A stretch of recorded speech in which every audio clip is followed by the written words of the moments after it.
Cowboys 2H Ashley Landis, staff photographer Dallas Cowboys head coach Jason Garrett speak to reporters before practice on Wednesday, June 7, 2017 at the Star in Frisco, Texas. Ashley Landis, The Dallas Morning News by SportsDailyFW.com. At SportsDailyFW editor's note, this story has been updated since its original post date. Here are a few things you may not know about Dallas Cowboys head coach Jason Garrett.1. Second most wins in franchise history in 136 games, Jason Garrett has a 77-59 record as Cowboys coach. His 77 wins are the second most in franchise history. He has a long way to go to reach the top spot. Hall of Fame coach Tom Landry is comfortably ahead of every coach in Cowboys history, with 250 wins. Jimmy Johnson has the third most wins, 44, as Cowboys coach. 2. His father is a familiar face. Jason isn't the first Garrett to make a living at Valley Ranch. Dad Jim Garrett, who passed away in February of 2018, held assistant coaching and scouting jobs with the Giants, Saints, Browns, Bills and Cowboys at various times. He also made stops at the Coast Guard Academy, Lehigh, Susquehanna and Columbia. The Garretts during Cowboys training camp in 1993, AP photo, David J. Flip, along with Jason, left. All three of his brothers took after Dad, center, and coached football at some level. Jim Garrett III coached high school ball in Cleveland for 25 years. Judd Garrett, right, has held various positions around the NFL since 1997, including tight ends coach for St. Louis in 2006-07. He is currently the Cowboys' director of pro scouting. John Garrett spent last season as the quality control specialist for the offense at Florida and has worked around the NFL and college since the early 90s. 4. No love from Pops. In the video above, Jim said he was tasked with scouting his son in 1988. And instead of giving him a fatherly boost, he was blunt with his scouting report. "Exactly what I saw is what I put down," he said. "My grade was that he could be a backup quarterback for a contending team." 5.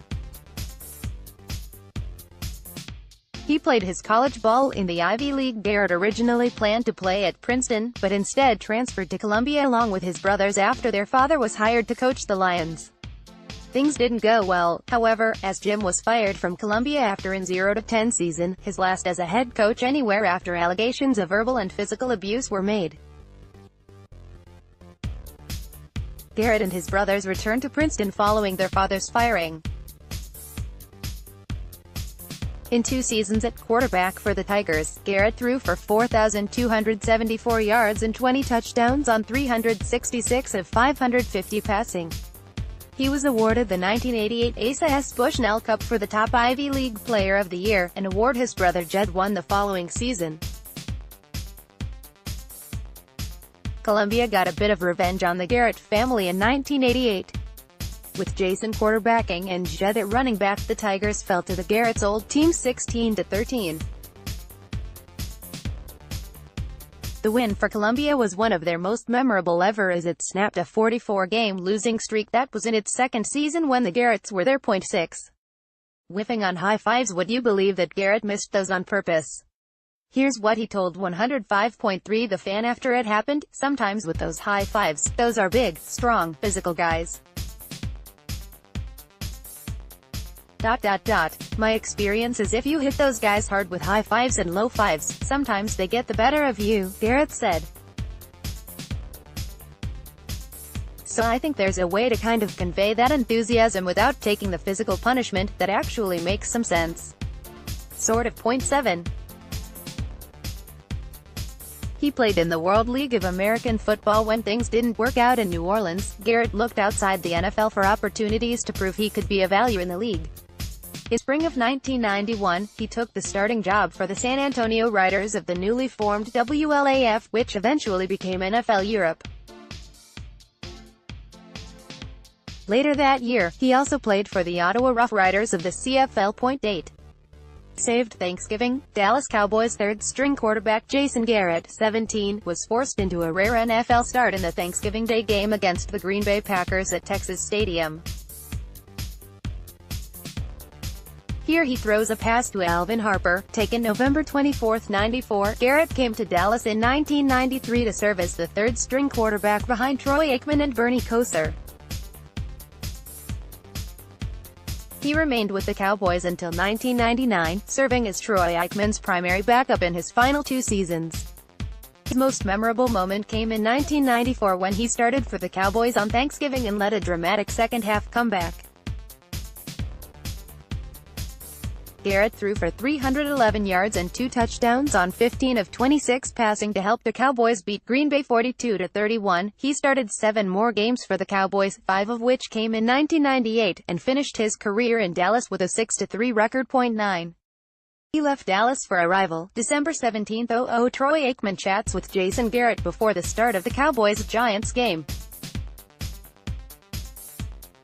When his time with the Cowboys came to an end, Garrett signed with the rival Giants to back up Kerry Collins in 2000. He never got a chance to do much in 4 seasons with New York, appearing sparingly and never attempting a pass for Big Blue. Garrett retired after short tenures in Miami and Tampa Bay in 2004.10. His first coaching job was under Nick Saban in retirement from the Dolphins. Garrett was hired by new Miami coach Nick Saban and his offensive coordinator, Scott Linehan, to coach the quarterbacks. Linehan hired Garrett within 10 hours of their first meeting. A voicemail from Troy Aikman recommending Garrett to the Dolphins didn't hurt either. When Saban left for Alabama, he tried to bring Garrett with him to Tuscaloosa, but Garrett elected to stay with the Dolphins until Dallas came calling. Bonus: 3-time Pro Bowl coach. While Garrett is still searching for his first Super Bowl appearance and title as a coach, he is very familiar with the Pro Bowl. Garrett's been selected as head coach of the Pro Bowl 3 different times, including in 2018. Of course, Garrett would trade all those Pro Bowl appearances for a Super Bowl title. Garrett is typically calm and reserved in front of the media, but he has another side to him.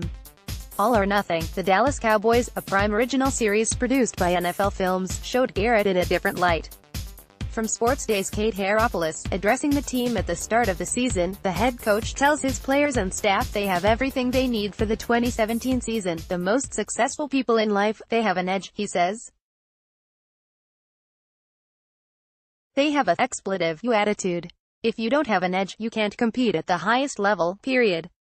Go do something else. After a blowout loss at Denver, he rips the offense. The whole thing was soft.